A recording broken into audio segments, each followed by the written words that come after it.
Next on deck is the Raspberry Pi Flirc Model 2 case.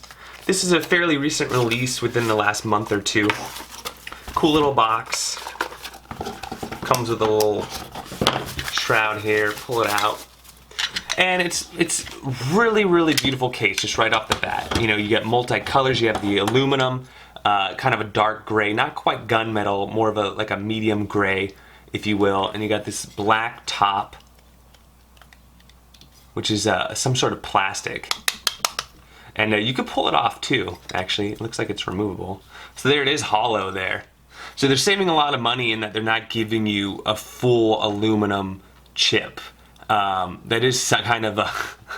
That's like when you open a cup of noodle soup and then you realize like the bottom half is empty. But anyways, the piece doesn't have any kind of logo on it or anything like that. It does seem to be reversible. So it has their logo etched out on it. Does not have space for the GPIO or the camera port. So if you want to get access to your ports, this isn't going to be a case to use, but most people I know don't use their ports. You get a little rubber piece to put between the processor and that heatsink.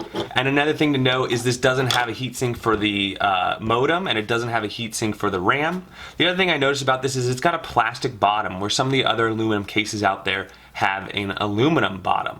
So little details there.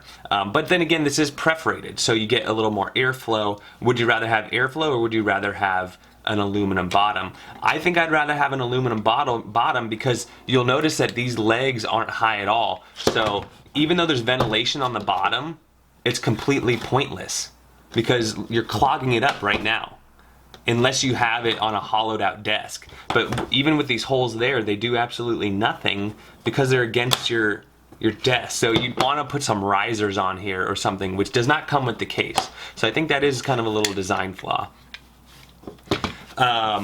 Let's go ahead and put the Pi in here, see how it fits. So here it is when it's all completed. It's all put together. I mean, it's definitely a nice build. It's sturdy, it's solid, nothing's moving around. You got the perforation there. I guess if you left it like this, if you left it upright, the ventilation would do something. But most people are going to be using it like this. It's not going to do much in the ventilation area on the bottom.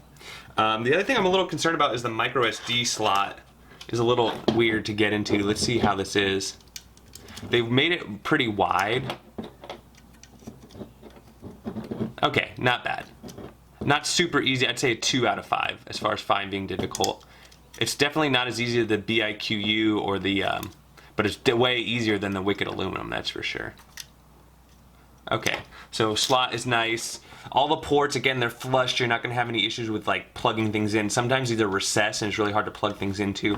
I definitely like the detail here. I think this is definitely superior to a lot of other builds, but that's such a small detail and I don't think a lot of people are really going to care about that. But that is baller right here. That's one of the better side sections I've seen. I do like the contrasting black and gray. I do think that is a cool look and that they're playing with different textures here.